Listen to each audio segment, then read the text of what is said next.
Hello, hello, and welcome to the Motivational Institute, where passion and purpose will always find you. So today's message is titled Promise Keeper. And I was listening to a message on YouTube by Ed Milet. Not sure if any of you have heard of him, amazing man. And he was talking about self-confidence and self-esteem.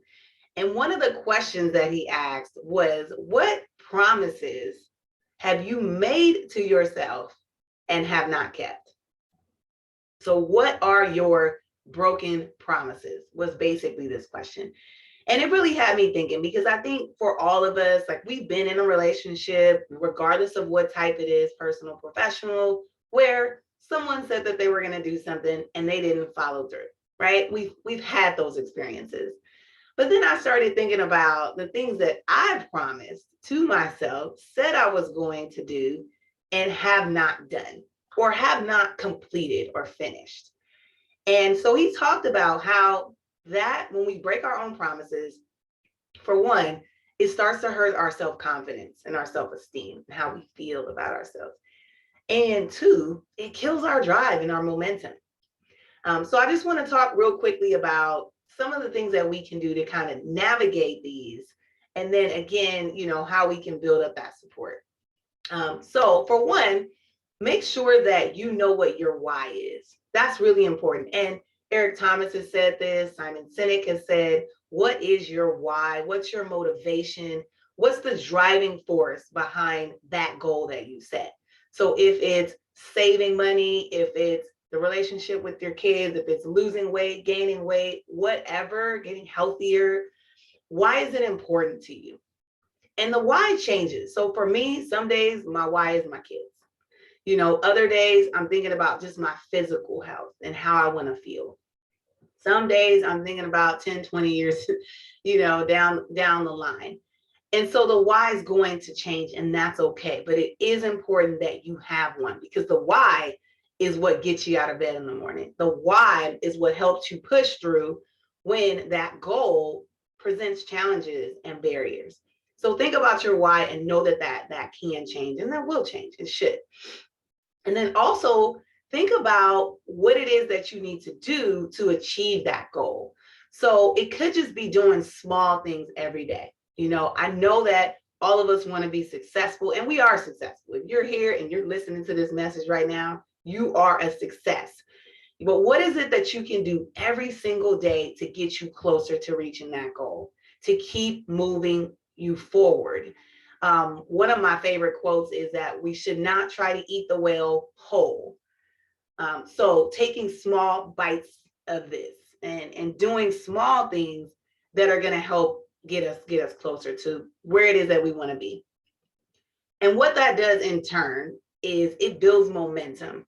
When we keep our promises to ourselves, we gain speed.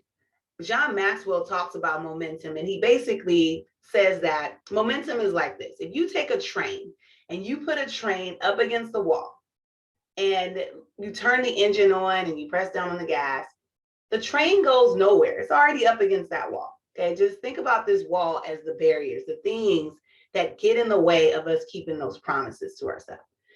Now, if we back that train up, the train's going 80, 90, 100 miles per hour, and now it crashes into this wall. What happens to the wall? Obviously, it's destroyed. Most times, the train doesn't even realize that it's hit the wall. So the train represents us. And every time we keep a promise to ourselves, we're gaining that momentum. This wall represents the barriers. There are always going to be barriers. I don't have the time today. I don't feel good. I don't have the resources. There's always going to be barriers, right? That's life. But the more momentum we have, the better we're able to navigate, some of those challenges. And again, sometimes we push through them and don't even recognize that they're there. And then the last point that I want to make is have someone who supports you always in your circle. And it doesn't mean that you're going to tell everybody everything, right? You're going to tell everybody, this is the promise that I made to myself. You don't have to share that with everyone. Share it with people that you trust. And that's not everybody. and share it with people that are going to support you. And support looks different. There may be one person who's like, I want to be physically there, like with you when you practice your speech, when you go to the gym, when go, whatever it is, go out looking for a house, whatever that is, right? They want to be there physically. Not everybody wants to do that or can do that, and that's fine. It could be a phone call and they say, hey, how's it going?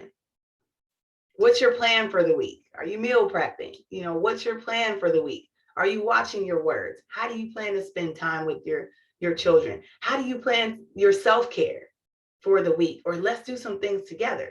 So it could just be that phone call or that reminder, or maybe just that person that's going to encourage you. Or they may say, hey, I know someone who's achieved in this area, in this promise that you set to yourself.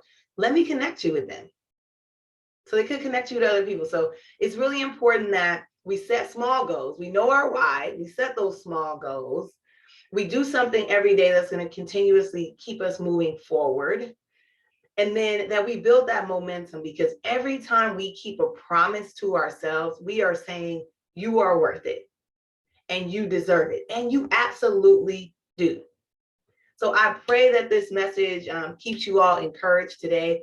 Think about those promises that you made to yourself. Try your absolute best to keep them.